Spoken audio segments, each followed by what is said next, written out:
You forgot what Ratri it is.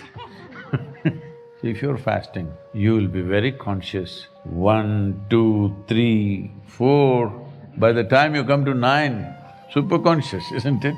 So, to make you very conscious and also for a certain level of purification in the body, you're supposed to fast. But in India, Navaratri has begun. This is the time of festivities, of music, dance, a bit muted, but still happening to some extent, at least in the yoga center. It's going on with full exuberance, but no crowds. Well, we may not be able to get together, but our enthusiasm and exuberance for life need not go down. It's important. Even if you're leaving the house at 4:30 in the morning, you have to, because they've told you, you must eat something. Otherwise, your protein will go down, your vitamin will go down, your minerals will go down, salts will go down. This will happen, that'll happen, that'll happen, that'll happen. That's not the way life works.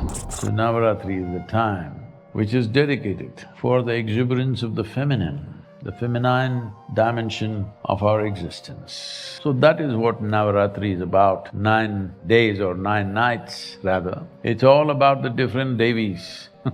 Some of them very gentle and wonderful, some of them are fierce, some of them are terrible, some of them are horrifying. The first night of Navaratri and this night and this day, the coming day after this, is dedicated to the feminine nature of the divine. Durga, Lakshmi and Saraswati are used as the symbols of these 3 dimensions of the feminine. They also represent the 3 basic qualities of existence: tamas, rajas and sattva. So these 3 dimensions of the Devi are enshrined in the form of Bhairavi or Linga Bhairavi. You must be able to draw these dimensions of existence and sustenance for yourself, because you need all these 3. The first 2 are needed for your survival and well-being. Third is an aspiration to go beyond. So Navaratri starts off with this not only fabulous symbolism, it is also energy-wise true. Every month, it is not just once in a year. Every month after Amavasya, the first 3 days are like this. Amavasya is a state of inertia where the 5 elements are going through a certain integration within themselves. The next day is in a placid inertia state, then it gets active, then there is room for transcendence. The moon begins to appear. This is why the 3rd day's moon is held as very important. The 3rd day's moon is held as very important because the possibility of transcendence has opened up. What was in a state of inertia and then in a state of activity and entanglement now has opened the possibility of transcendence. Tamas literally means inertia, rajas means activity, passion. Sattva, in a way, is breaking of boundaries, dissolution, melting and merging. Among the 3 celestial objects to which the very making of our bodies are very deeply connected, the earth, the sun and the moon. Mother Earth is considered tamas, the sun is rajas, moon is sattva. Those who aspire for power, for immortality, for strength, they worship those forms of feminine which are referred to as tamas, like the Kali or the Mother Earth. Those who aspire for wealth, for passion, for life and various other gifts that the material world has to offer, they naturally aspire towards that form of the feminine which is referred to as the Lakshmi or the sun. Those who aspire for knowledge, knowing, transcendence, immortality, not the body but transcending the limitations of the mortal body, they will aspire for that aspect of the feminine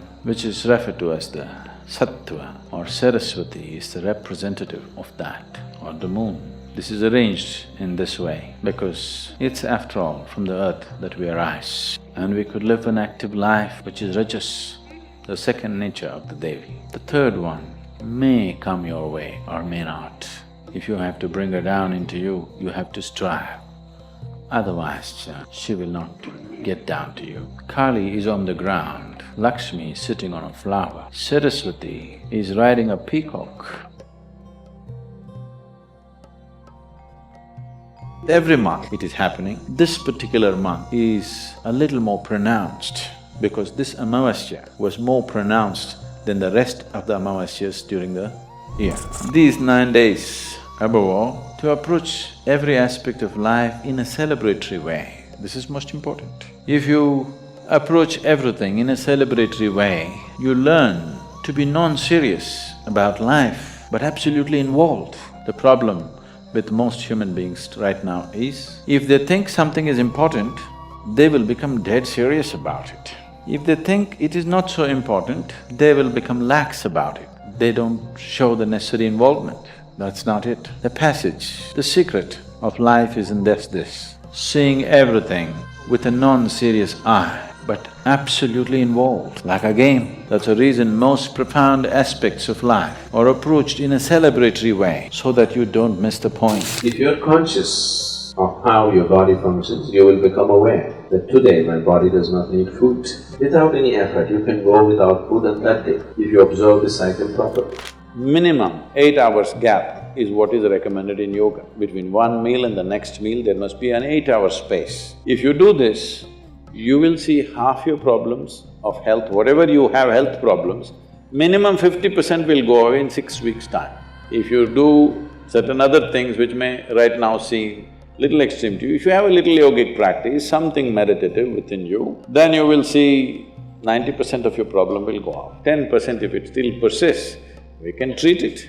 Now, it's become like this, the healthcare systems, especially where there is heavy insurance policies. People are eating and drinking all kinds of rubbish, go to the doctor and say, fix me. It's not how it works. So, human vibrance can be in various levels, many different dimensions. It can carry you to completely different dimensions of experience and living. Keeping the body well is a fundamental requirement. You don't have to be a great athlete or something, just keeping it easy.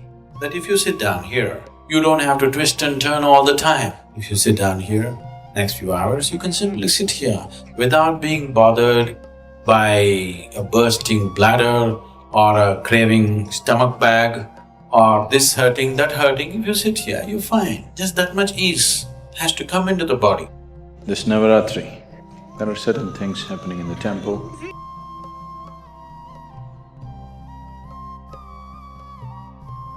Making use of little supports that nature offers is good to make use of. Going on your own steam, not impossible. Not many people made it, that's all. So, make use of these 9 days.